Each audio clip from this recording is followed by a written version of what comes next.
इस टॉपिक में आज हम देखेंगे कि टेक्नोलॉजी यूज़ एथिक्स क्या होते हैं, जिसमें आपका स्क्रीन टाइम, प्लेजरिज्म और फेयर यूज़ पॉलिसी कवर की जाएगी। Why it matters. सबसे पहले हम बात करते हैं एथिक्स की। टेक्नोलॉजी यूज़ एथिक्स में सबसे पहली जो चीज़ आती है वो है स्क्रीन टाइम।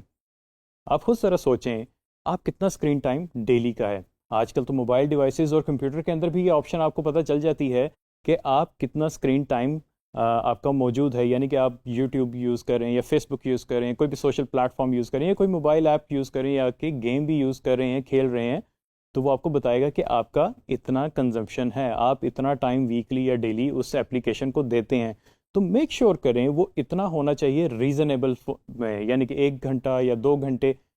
अब कुछ ये ना हो कि 10-10 घंटे भी हों। अगर आप इसका स्क्रीन टाइम आपको जितना ज़्यादा होगा तो इट्स ऑब्वियस कि उससे आपकी जो है मेंटल हेल्थ और आपकी फिजिकल हेल्थ दोनों डिस्टर्ब हो रही हैं। सो मेक श्योर करें कि आप इसको कंट्रोल में रखें।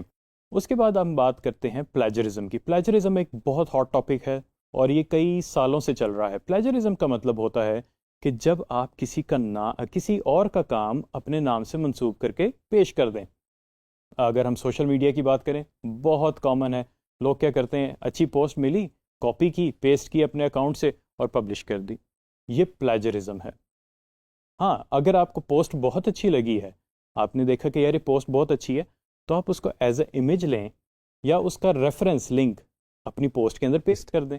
उससे ये होगा कि आपको वो पोस्ट भी अच्छी लगी, आपको लाइक्स भी मिल गए, और क्या हुआ कि आपकी ओरिजिनल पोस्ट जिन्होंने एक्चुअली पोस्ट किया था उनका भी रेफरेंस आ गया कि ये पोस्ट उन्होंने पोस्ट की है। अब हम बात करते हैं एकेडमिक्स में प्लेजरिज्म। एकेडमिक्स में प्लेजरिज्म जो है आपको रिसर्च पेपर्स के अंदर बहुत कॉमन मिलेगा। इसका मतलब ये होता है कि रिसर्च वर्क किसी एक और बंदे ने की है, आपने क्या किया, उसके सारे रिसर्च वर्क कॉपी करके अपने नाम से पब्लिश कर दिया। ये प्लेजरिज्म की वर्स्ट एग्जाम्पल है।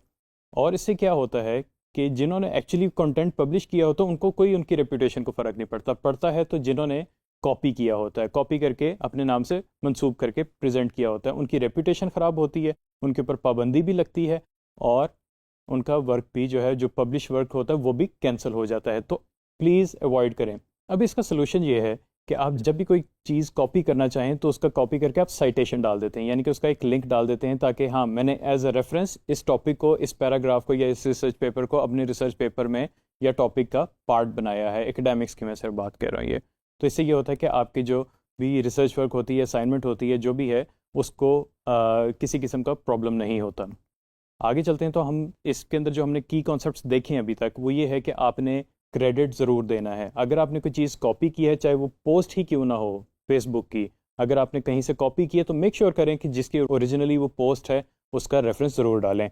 उसके अलावा जो है अनलाइसेंस्ड इमेजेस जो हैं बहुत ज़्यादा प्रॉब्लम कर सकते हैं, तो मेक श्योर करें कि आप जो भी हैं फ्री पिक या इस तरह की जो थर्ड पार्टी वेबसाइट्स हैं उधर से जाके free of cost images download करें जो आपको चाहिए और उनको एज अ रेफरेंस उसमें यूज़ करें, ताकि वो आपके काम के अंदर किसी भी किस्म का हर्डल ना आए। उसके अलावा ये है कि स्क्रीनशॉट लेके इमेजेस को चेंज करके उनके ऊपर लिख के टाइपोग्राफी वाले इस तरह के इमेजेस हमेशा अवॉइड करें। ये ऑथेंटिक नहीं होते। हमेशा आपका कंटेंट ऑथेंटिक होना चाहिए। फॉर इंस्टेंस, मैंने एक चीज़ पोस्ट की है और अगर आपको वो अच्छा लगा इमेज या कुछ भी मेरी पोस्ट, तो आप कोशिश करें कि मुझसे पूछें पहले कि ये आपने इमेज जो बनाया हुआ है ये हम यूज़ करना चाह रहे हैं अपने पेपर के अंदर या असाइनमेंट के अंदर, क्या हम इसको यूज़ कर सकते हैं। अगर मैं कहता हूँ हाँ जी आप कर सकते हैं, तो इसका ये है कि आपके पास रिटर्न प्रूफ भी आ जाएगा कि मैंने परमिशन दे दी है और आप इसको यूज़ भी कर सकते हैं। और जो भी आपके लोकल लॉज हैं यहाँ पे पाकिस्तान में, उनको ज़रूर फॉलो करें। इसकी मिसाल बड़ी सिंपल सी है, जब भी कोई इमेज यूज़ करें मेक श्योर करें कि वो फ्रीली अवेलेबल हो, क्रिएटिव कॉमन्स में हो, यानी कि ऑथर ने, उस इमेज के ऑथर ने आपको ऑलरेडी परमिशन दी होती है कि आप उसका इमेज किसी भी जगह पे इस्तेमाल कर सकते हैं।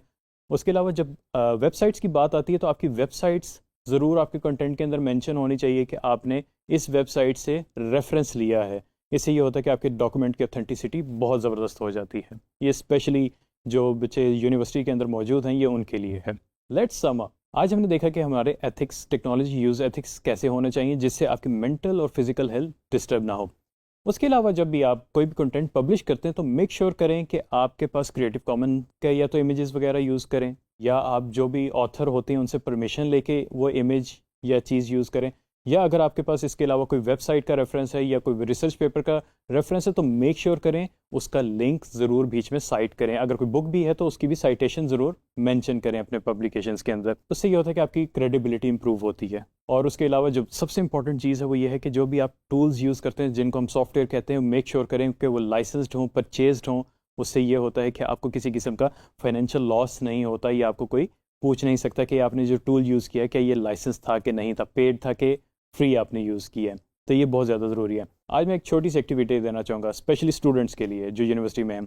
अपनी जो भी आप नेक्स्ट असाइनमेंट बनाएं उसके अंदर कोई रेफरेंस ज़रूर डालें, चैट जीपीटी का नहीं या विकीपीडिया का नहीं, कोई भी रेफरेंस डालें किसी भी बुक का, किसी भी ऑथर का, कोई भी ऑनलाइन आपको जो टॉपिक मिला हो, और उसके अंदर साइटेशन के तौर पे उसका लिंक ज़रूर डालें और फिर वो अपनी असाइनमेंट जो है प्रेजेंट करें।